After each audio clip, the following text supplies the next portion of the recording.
Welcome back to SDSU. We are so excited to be able to have you on campus for in-person courses and activities.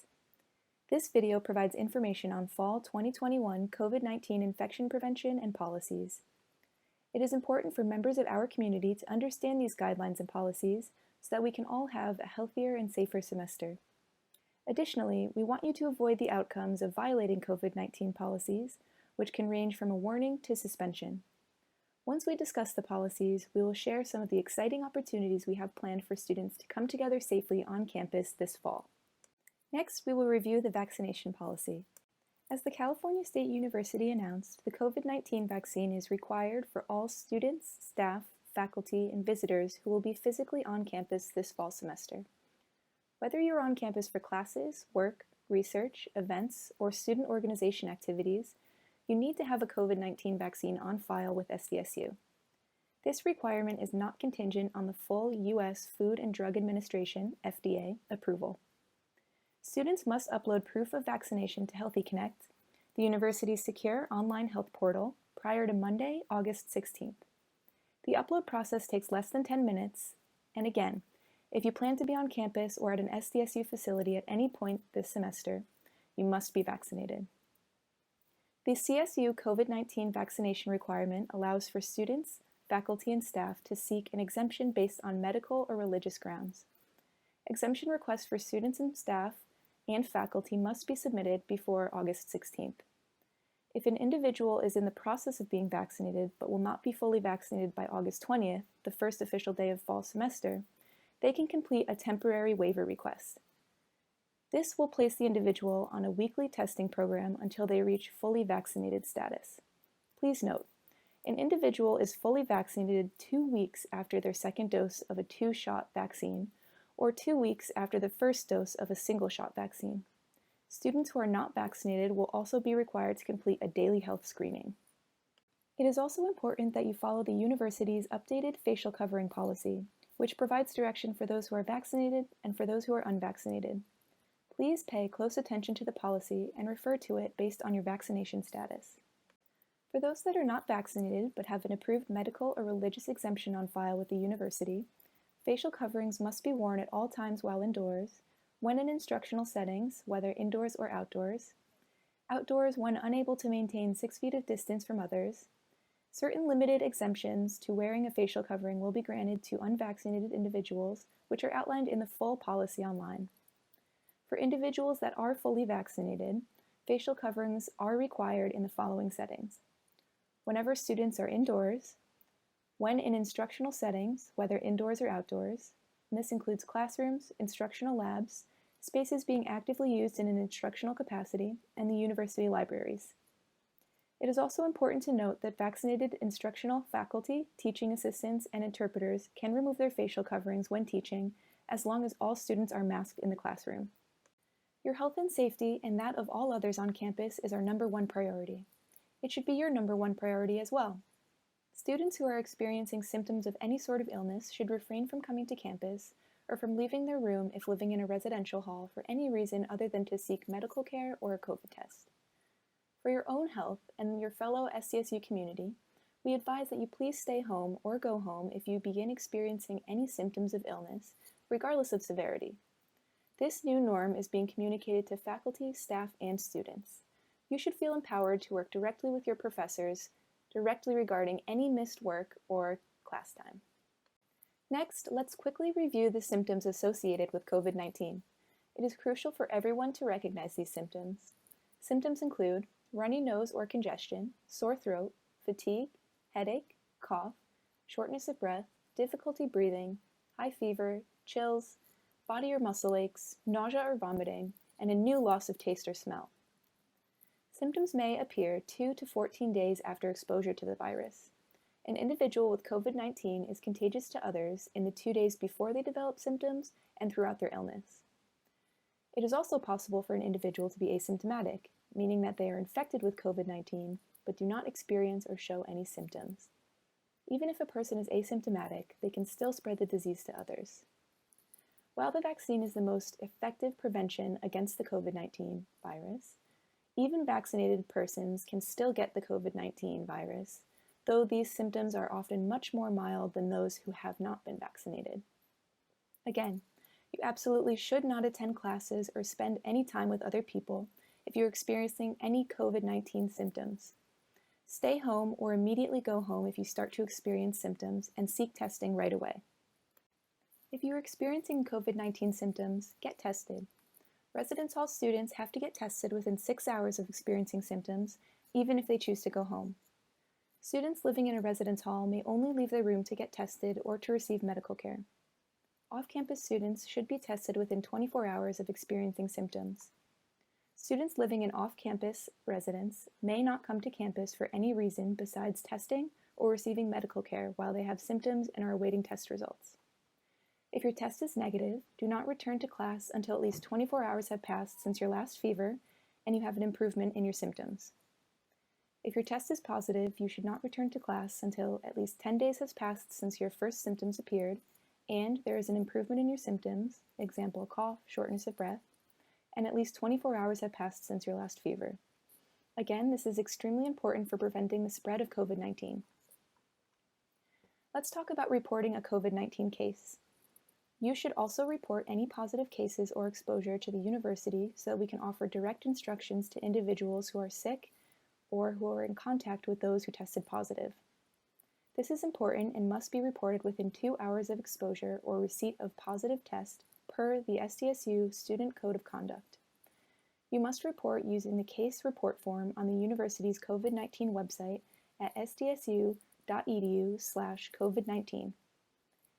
If you are unwell, diagnosed with COVID-19, or are quarantining due to exposure to someone who is diagnosed with COVID-19, you must contact your instructors to inform them of your situation.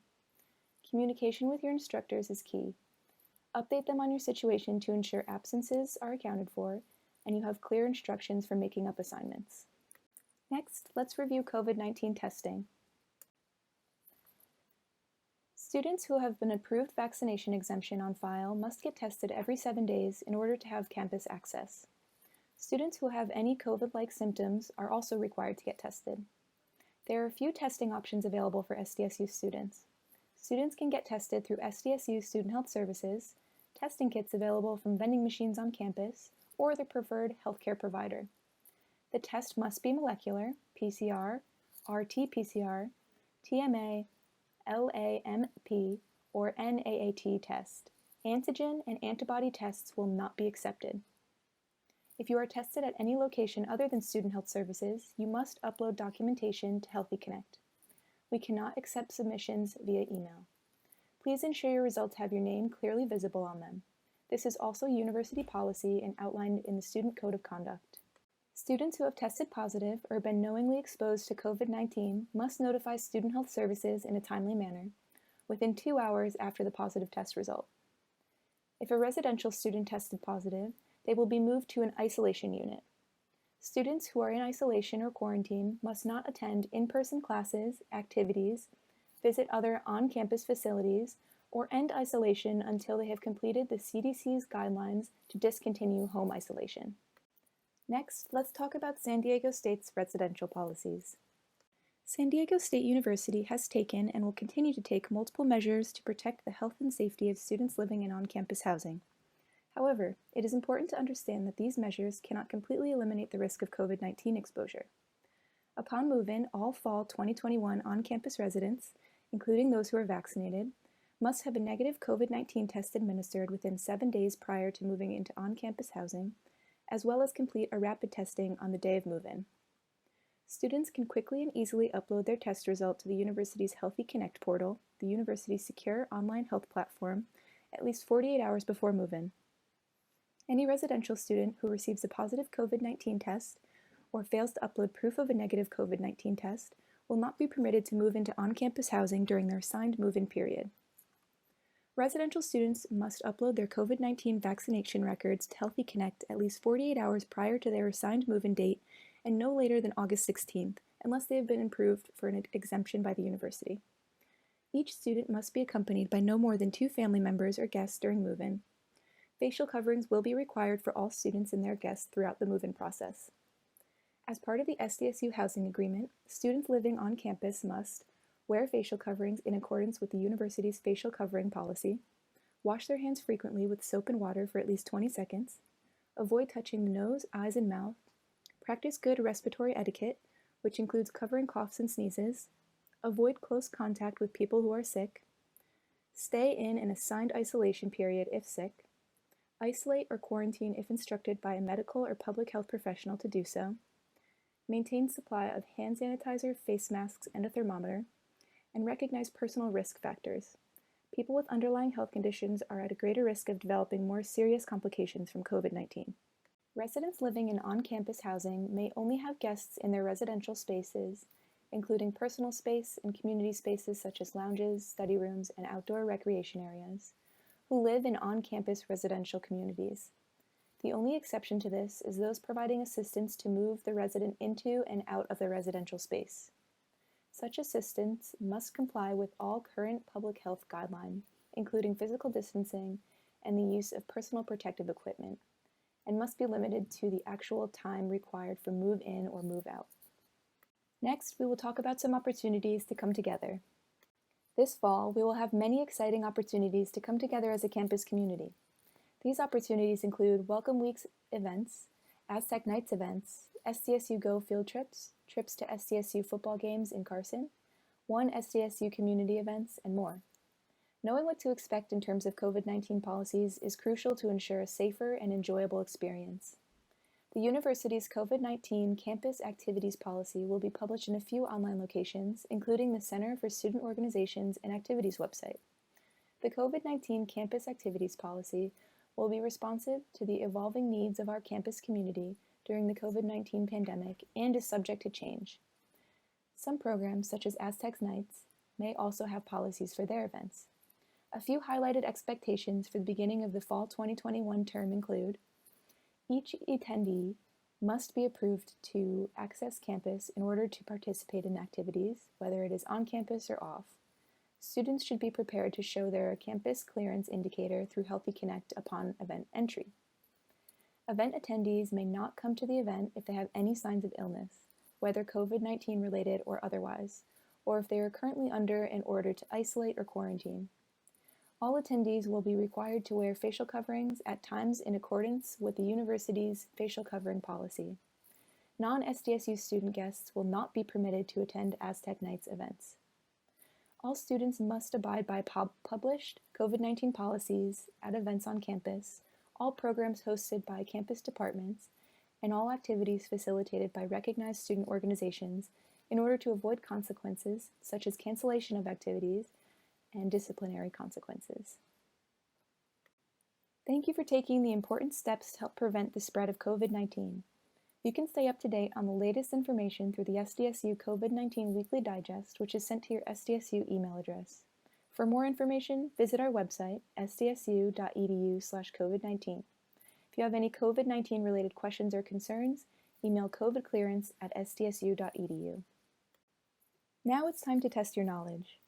You can take this quiz in order to reinforce what you've learned during this training or indicate the completion of this training if you are doing so as a requirement.